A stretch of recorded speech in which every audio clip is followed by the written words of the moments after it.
we got Thursday Night Football tonight. We've got Panthers and Bucks.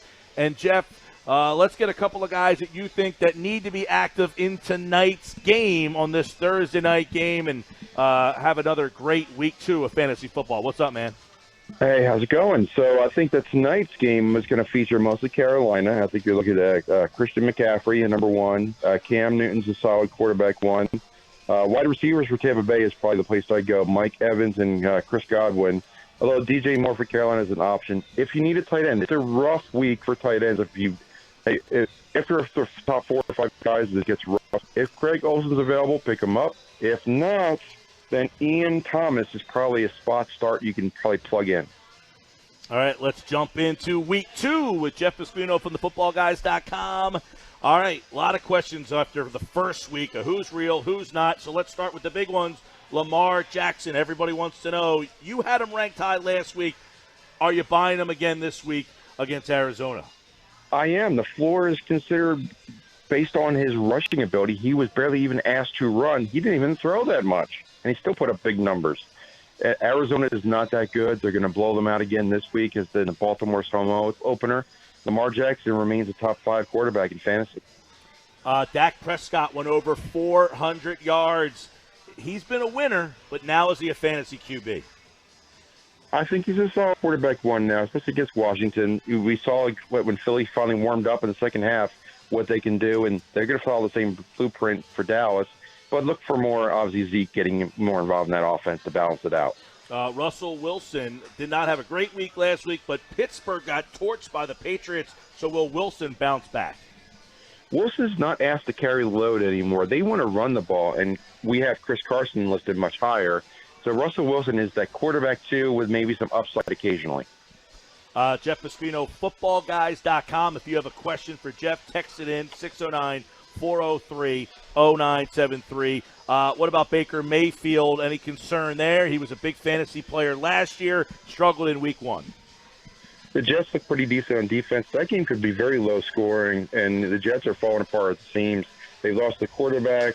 Le'Veon Bell's getting an MRI this afternoon. I mean, they're falling apart at the seams. It could be a blowout for Cleveland. Who knows? So Baker Mayfield may not be asked to do too much. He's more in the quarterback 2 category this week. Okay, last quarterback for you, Jeff. What you take from Kyler Murray's first start? Did you see enough to make him a fantasy player? He is, again, a QB2 with some upside on occasion. He's going to face a very tough defense in Baltimore go across the country for a 1 p.m. start, and they've just lost their right guard. So I think that they're in a world of hurt for the Cardinals right now. We'll get some sleeper under-the-radar plays from Jeff in just a bit.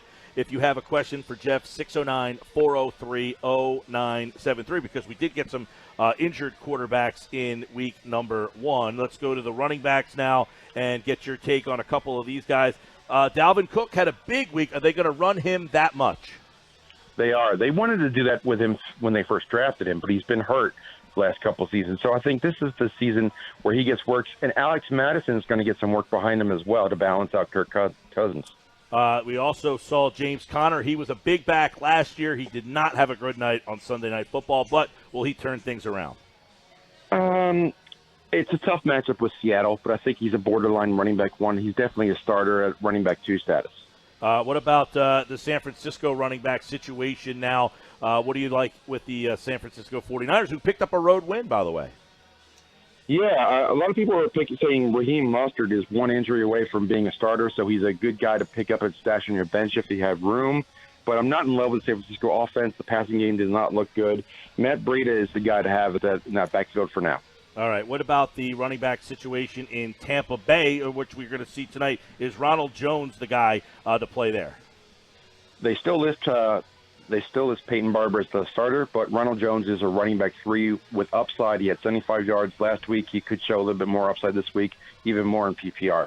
How are you reading the Rams running back situation? Todd Gurley's a running back 2, not a running back 1, and Malcolm Jones is getting more and more value, and the rookie still hasn't been heard from. So we're looking at a true committee coming real soon. What are you saying about the Texans running back situation? They're splitting work between Hyde and Duke Johnson. I like Duke Johnson more. They gave a third-round pick for him. That shows how much value they put on him. Carlos Hyde just fit in certain situations, but I think Duke Johnson is going to carry about two-thirds of that backfield. All right, Jeff Pasquino from the footballguys.com. If you have a fantasy football question, send us a text, 609-403-0973. Jeff and Ryan are jotting down your questions for Jeff. Let's get a couple of wide receiver questions out. What about the Minnesota receivers? Are you worried about them running the ball for Diggs and Thielen?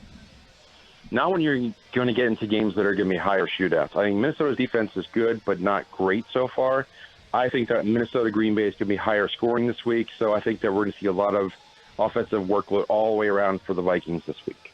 Juju did not have a great game. He got some targets, but are you worried without Antonio Brown that Juju maybe is not a wide receiver one this year? I'm not going to worry until I see 2 or 3 weeks in the books. There was a tough matchup against the Patriots. I think that Juju remains a wide receiver one until we really have confirmation that he's not. Okay, John Ross had a huge week now. Should you run out and get him and activate him? I think you should go get him because he's going to be their 1A to Tyler Boyd's 1B. They both had plenty of targets last week, and Cincinnati had to throw the ball, and they're going to have to throw the ball again this week. So I think that Tyler Boyd and Moss or Ross are both viable wide receiver 2-3 combination this week. All right, you got a lot of play from Marquise Brown. He had a couple of bombs last week, but not a lot of snaps. Will those snaps go up to get him in your lineup? He's going to be used about the same against Arizona this week. I think he's a wide receiver 3 with upside. It's just a matter of, are they going to throw the ball deep a lot? I think they like taking the top off with his speed. That's why they drafted him. Baltimore wants to show speed and spread it around, but they're going to give it to lots of different players in that offense.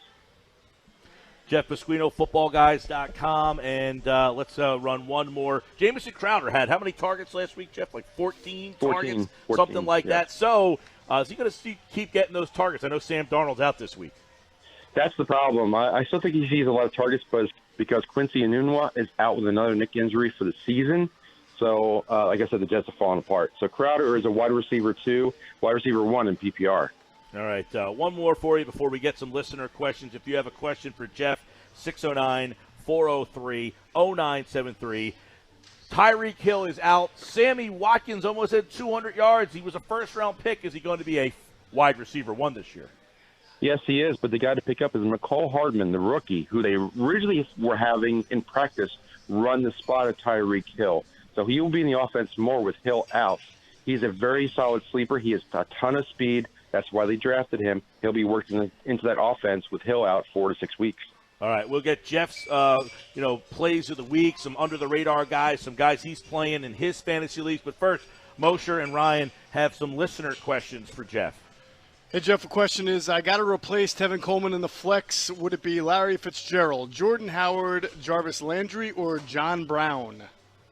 I think Larry Fitzgerald's a solid option. He's going to be a wide receiver 2 this week. And that's standard scoring. Does that change anything, or? No, because they like to use him as their virtual tight end, and they love him in red zone targets. All right, next question here. We have a pick 2. These are some of my favorite questions. We have Tariq Cohen, Chris Thompson, Devontae Freeman, and Jarvis Landry. You have to pick 2. I would take Cohen for sure and probably Devonta Freeman against the Eagles. Let me ask you, though, in a PPR, does Chris Thompson, who already had 7 catches last week and now there's no Darius Geist, do you feel like he's a really good RB2 option going forward? I think he's a flex option with some upside because they're going to use Adrian Peterson, and they're also going to get some of those rookie guys in there, and I'll mention one in the waiver picks. Well, it's Terry McLaurin. It's a guy you can pick up, but they're going to mix the ball around. Chris Thompson will see more snaps, yes, but he's more of a flex option. All right, Mack in Indy or Aaron Jones in Green Bay? Mack. I think he showed that he could be a running back 1. All right, next one. In a PPR, are you going Calvin Ridley or Adrian Peterson at the flex? I think you're going to go Calvin Ridley because he's got catches and yards and touchdown upside. Adrian Peterson is going to be a workhorse, but that's a tough defense for Dallas. All right, would you start David Johnson against the Ravens' tough defense in a PPR league over Tyrell Williams in the flex spot? I was asked a lot about this early in the season. David Johnson's going to get a lot of targets just because that offensive line is going to crumble. So Kyle Murray needs to get the ball out of his hands, and David Johnson can catch it very quickly for him. All right, Jeff, two quick ones. Do you think Michael Gallup is a good start for this week? And also, choose between DJ Chark or Chris Conley off waivers, if you could. I like Chark, and I think he's going to work well with the new quarterback there. And I also like Michael Gallup. Michael Gallup, a lot of people give up on rookie wide receivers who don't have good, solid years, but he had a full offseason. He's now the wide receiver 2, which is wide receiver 3 in fantasy. John D. wants to know, what do you think Devontae Freeman will do this week production-wise?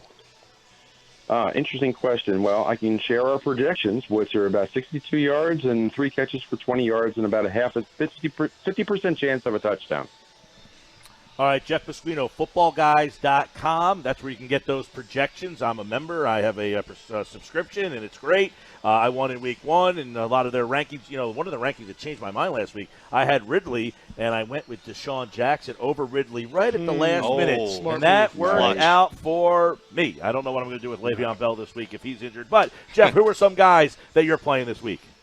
Well, here are some running backs to put in for Le'Veon Bell, and keep in mind that's a Monday night game. So if you have a flex spot, put Bell in your flex to have options for Monday night. Pull him out like a Crowder. But Gio Bernard could be starting if Joe Mixon is missing time. Gio Bernard's going to get a lot of PPR love as well. I like him against San Francisco as a running back too.